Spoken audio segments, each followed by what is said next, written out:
Olá, tudo bom? Sejam bem-vindas a mais uma noite de reflexões. E hoje estamos com um tema também muito especial. Queremos falar um pouco sobre a saúde da mãe. A mãe sempre está cuidando e também precisamos abordar as questões importantes para a saúde materna. Por isso, estamos trazendo hoje algumas reflexões sobre os 8 remédios naturais aplicados à saúde feminina. Então eu peço que você possa acompanhar essa reflexão, compartilhar também esse conteúdo para suas amigas que precisam também saber como podem usar esses remédios naturais para o benefício próprio e também, dessa forma, levarem esse conteúdo para as suas famílias. Como sempre fazemos, peço que você possa se juntar a mim em oração, pedindo a Deus sabedoria para este assunto. Obrigada, Senhor, por mais uma noite que estamos juntas. Pedimos que o Senhor nos dê sabedoria, nos dê compreensão para este assunto e que a nossa vida possa ser transformada mais uma vez, porque estudaremos a Tua Palavra e princípios de saúde que o Senhor deseja para nós. Fica conosco, abençoa todas as mães e famílias representadas em nome de Jesus. Amém.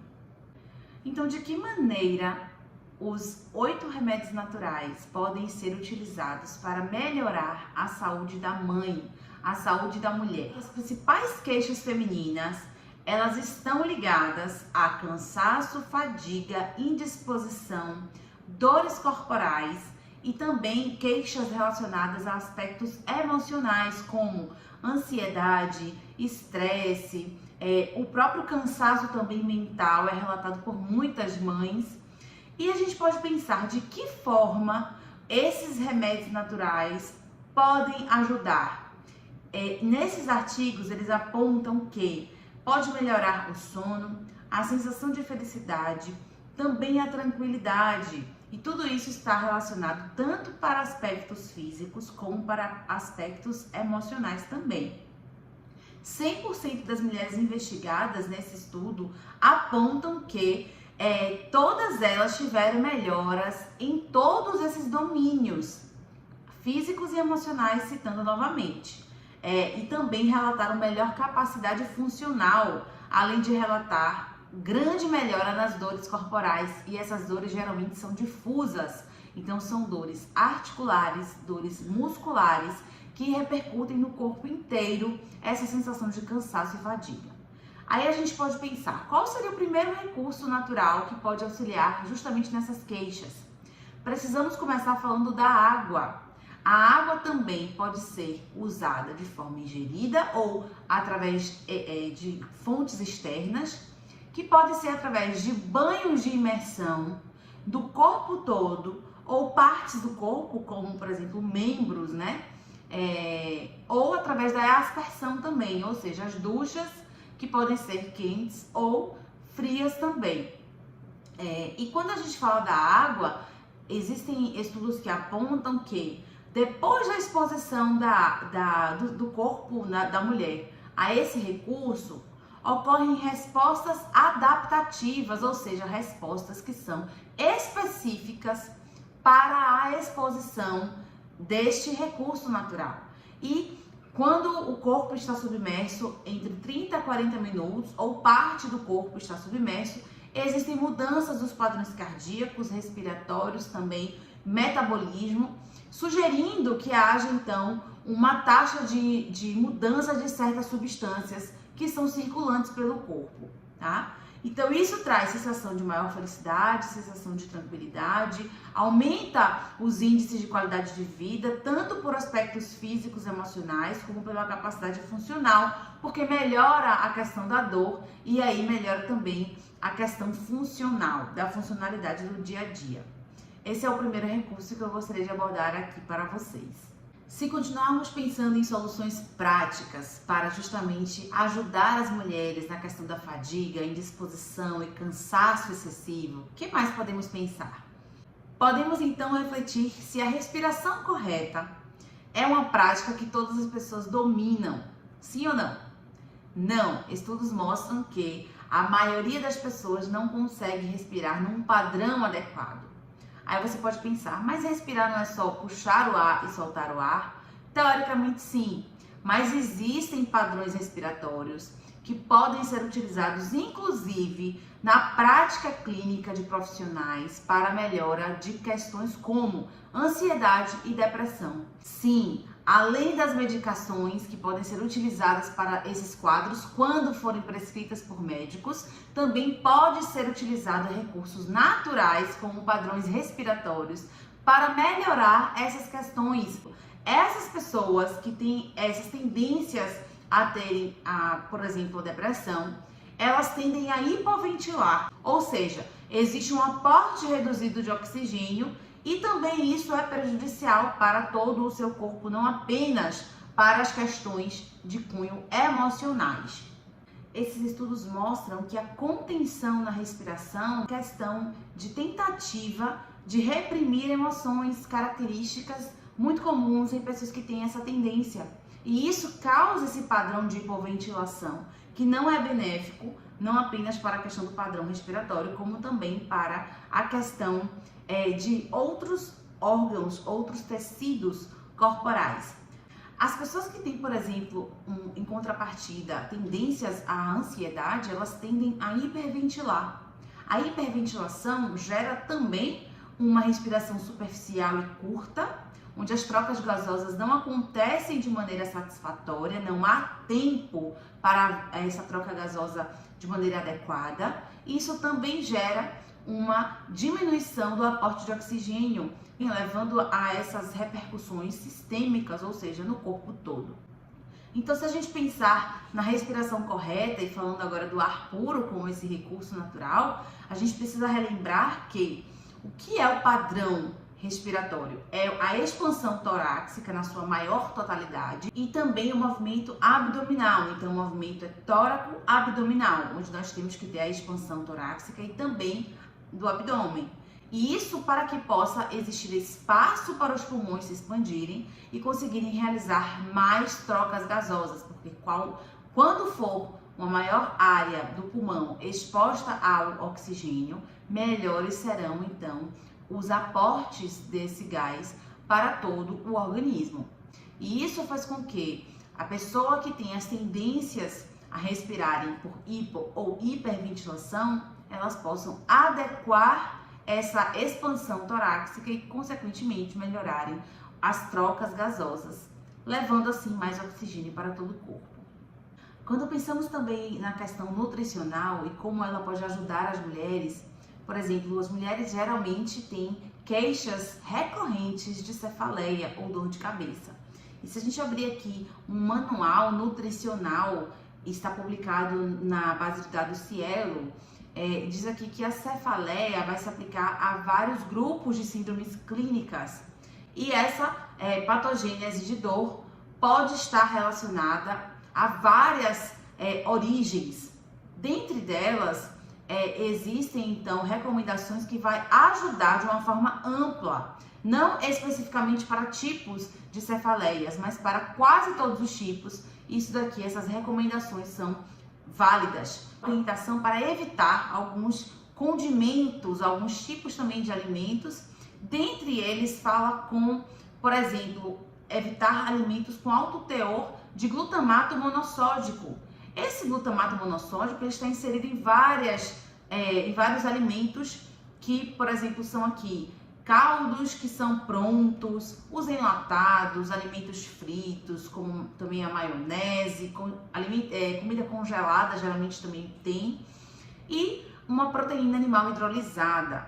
E também evitar alimentos que têm alto teor de tiramina, como, por exemplo, os achocolatados, alguns tipos de queijo, azeitona, chocolates. Existem também os alimentos enlatados que também possuem. Muitos alimentos com molhos à base de soja podem também complicar essas questões. E também peixes, alguns tipos de peixes secos e salgados. Existem também estudos que mostram mulheres com queixa de fadiga relacionada a doenças de base, como, por exemplo, a anemia. Uma anemia que é recorrente, ela pode prejudicar e muito a saúde feminina. E aqui também, nesse mesmo manual, a gente pode ver alguns alimentos que podem ajudar, como por exemplo o inhame e o consumo de aveia. Acontece que a gente também tem que pensar que muitas dessas causas precisam ser associadas a tratamento medicamentoso, isso vai depender da orientação do profissional médico, mas também podemos, de maneira natural, inserir no dia a dia esses recursos que podem auxiliar. Aqui também existem outras recomendações para essa questão de anemia, como, por exemplo, alimentos ricos em vitamina C, como limão, laranja, caju, acerola, abacaxi, melão. Tudo isso são coisas naturais que a gente pode estar introduzindo na nossa rotina. Se pensarmos em outro recurso que pode auxiliar também nessas questões de fadiga e cansaço, nós podemos pensar, por exemplo, no exercício físico. Algumas pessoas acham que por estarem cansadas precisam descansar e por isso não fazem atividade física. Isso não é recomendado. Ao praticar atividade física, os hormônios da felicidade são produzidos. O sistema endócrino acionado ao executarmos algumas atividades corporais vão interagir de forma muito íntima com, por exemplo, o sistema nervoso central. Eles falam uma linguagem muito própria e se entendem muito bem e juntos formam um sistema neuroendócrino. Aí acontece que um sistema influenciando no outro e todos dois sendo influenciados pela atividade física gera uma sensação de bem-estar ao final da atividade física. Então, antes de começar, apesar de estarmos cansadas e fadigadas, ao final teremos uma sensação natural de bem-estar e prazer. Então, quando unidos e em harmonia esses dois sistemas, podemos então buscar controlar de forma eficaz qualquer função que demande mais atenção, como no caso das mães, que requer estar o tempo todo atentas. Falamos aqui durante a semana que precisamos estar o tempo todo antenadas com necessidades dos nossos filhos. Para que possamos fazer isso de forma mais saudável, podemos então lançar mão da atividade física. Também durante a atividade física, doses enormes de endorfinas são liberadas, sendo capazes de, além de aliviar as dores, também controlar a questão da ansiedade. Um dos objetivos práticos da endorfina é justamente fazer com que você se encoraje a continuar o que está fazendo. Então, uma vez que você comece a realizar a atividade física de forma regular, o seu próprio corpo vai querer mais, vai ter necessidade de continuar nessa prática. Então, rapidamente você já consegue adquirir o hábito. Precisamos apenas começar. Além dos atributos físicos que podemos citar aqui, como melhora das dores musculares, perda de peso, também aumento da flexibilidade, existe um aumento na qualidade de vida nas pessoas que praticam atividade física, amplia a expectativa também da vida e previne doenças crônicas. O ideal pela Organização Mundial de Saúde são 5 horas semanais de atividade física distribuídos entre 5 ou 6 dias, tendo um dia de repouso. Se prosseguirmos ainda falando dos remédios naturais, podemos pensar: o que é que luz solar pode ter a ver com hipovitaminose? Na verdade, a falta de luz solar pode gerar, sim, estado de hipovitaminose. Em 1930, descobriu-se, por exemplo, que o sol em contato com a pele produz a vitamina D. Na verdade, a vitamina D é um hormônio, é considerado um hormônio derivado do esteroide. E deficiência de vitamina D, que são casos crônicos no mundo inteiro, é considerada uma doença, ou seja, é uma hipovitaminose. Em crianças gera o raquitismo e em adultos pode gerar por exemplo, osteochondromalácia. A vitamina D é super importante porque ajuda a manter os níveis séricos, por exemplo, de cálcio no sangue, permite a mineralização óssea, é importante para a regulação do sistema imunológico e também ajuda para prevenir as infecções. Hoje vivemos um estilo de vida que nos distanciamos da luz solar. Por quê? Porque normalmente andamos com automóveis, então estamos inseridas sempre dentro de algum ambiente protegidos do sol. Nós temos também o risco de estarmos muito tempo dentro de ambientes com ar-condicionados fechados, não apenas nos deslocamentos pelas cidades, mas também durante a prática da atividade laboral. Além do que, utilizamos roupas que não nos permitem ter essa exposição solar. O ideal é que todos os dias tenhamos pelo menos 15 minutos de exposição solar. Existe também um recurso que é fantástico, um recurso natural do descanso. As pessoas às vezes vivem tão conectadas que não conseguem nem repousar corretamente. Muitas pessoas pegam no sono ainda em contato com o celular, em contato com televisão, ou luzes acesas, mas isso atrapalha um ciclo que acontece no nosso corpo, que chama-se ciclo circadiano. O nosso organismo ele foi feito para funcionar dessa forma. E esse ciclo ele é coordenado pela exposição à luz, já que acabamos de falar da luz solar. Então eu quero trazer esse raciocínio. Quando estamos diante do início do dia, ali aproximadamente 5 horas da manhã, a depender de cada região que estamos, o corpo começa então a diminuir a produção de alguns hormônios que estão ligados ao sono e a produção inicial do dia do cortisol, que é o hormônio que vai deixar-nos atentos para o dia a dia. Aí, quando alcançamos 9, 10 da manhã, esse hormônio tem um grande pico de produção. Geralmente é uma hora que estamos mais ativas, é uma hora que estamos envolvidas com atividade laboral ou cuidados com o lar, enfim. Depois, ao final do dia, às 15 horas ou 16 horas, temos uma nova produção desse hormônio, ou seja, também um horário de intensa atividade e produção, seja física ou cognitiva. Porém, a partir das 20 horas, temos um decréscimo muito grande desse hormônio que nos deixa atentas, né? Entre 20 e 21 horas teremos ali o início da produção da melatonina. A melatonina é super importante para a indução do sono, que precisamos viver esse repouso a partir de 21 horas pelo menos, no mais tardar esse horário, que é o que se recomendam os especialistas.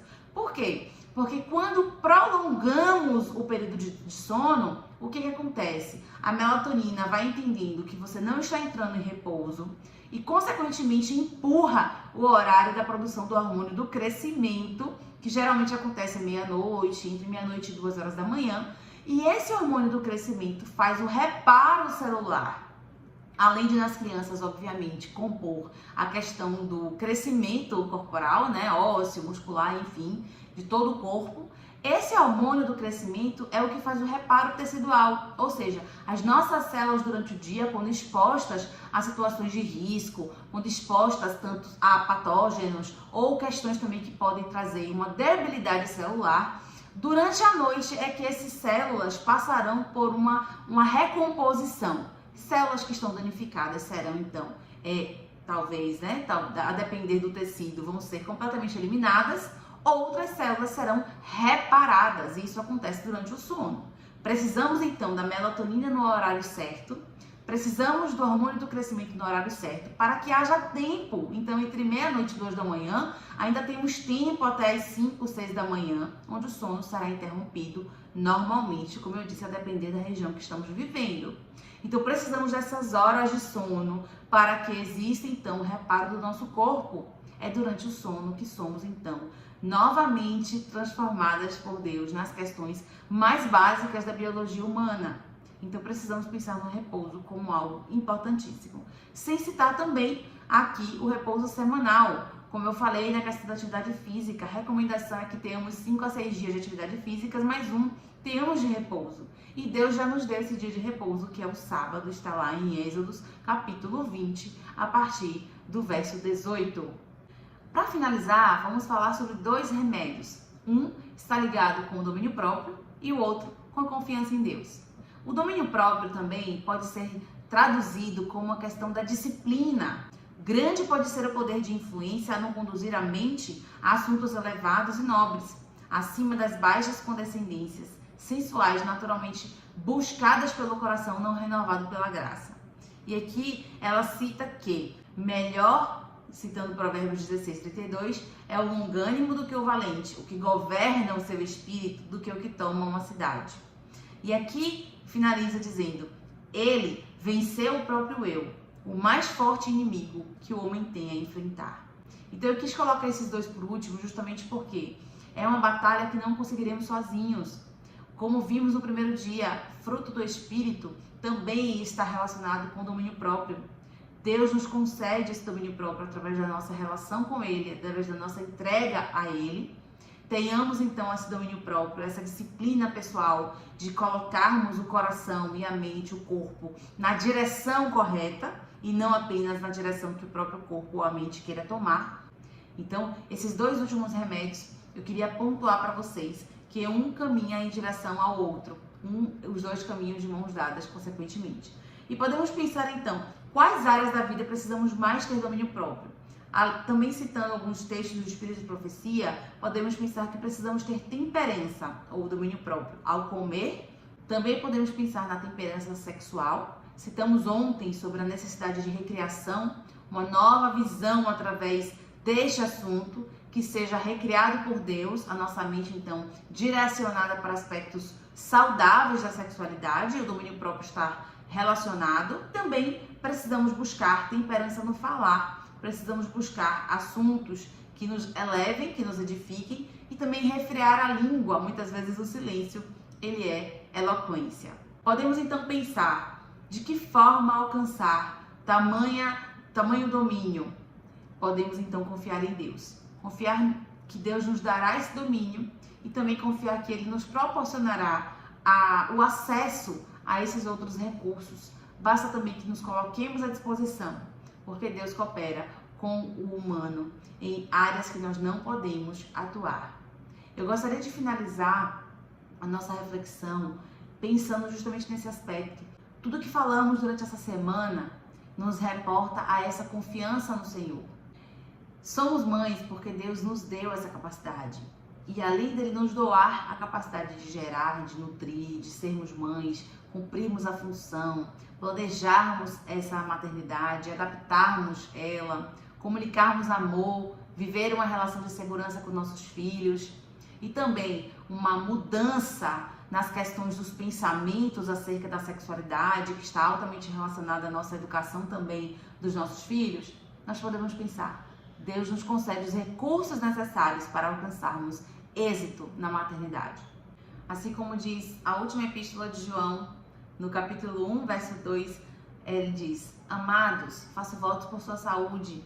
Então, queridas, eu faço voto por sua saúde, para que você seja uma mãe saudável, que busque ser mais saudável nas áreas da vida que você precisa. Use os recursos que estão à sua disposição. Clame a Deus, porque Ele certamente vai te ajudar. E peço que você, então, ore comigo, buscando cada vez mais a aproximação do Senhor, para que Ele consiga estar próximo de ti, te carregar no colo, te levar adiante, te dar ânimo para que você seja a mãe conforme o coração do Senhor. Querido Deus, obrigada, Pai, porque o Senhor nos dá a Tua palavra como um recurso para entendermos como sermos melhores mães. Obrigada por nos dar a capacidade também de estudar a Tua palavra, que possamos aprender mais, guardar nos nossos corações tudo que vemos aqui, tudo que temos buscado de conteúdo, que o Senhor ilumine nossa mente em cada decisão do nosso dia a dia, que o Senhor possa nos ajudar a transmitirmos para nossos filhos o Teu amor e a Tua graça. Transforma também a nossa saúde, nos dá mais vigor físico e intelectual para seguirmos adiante como Tuas servas e também como instrumentos Teus para realizar obras na vida dos nossos filhos. Te agradecemos pelas bênçãos de sermos mães e te pedimos a Tua orientação todos os dias das nossas vidas, em nome de Jesus. Amém. A nossa conferência online termina por aqui. Eu te espero em uma próxima oportunidade para que possamos estar juntas conversando mais sobre esse tema que é tão maravilhoso e tão grandioso. Fiquem com Deus e até uma próxima.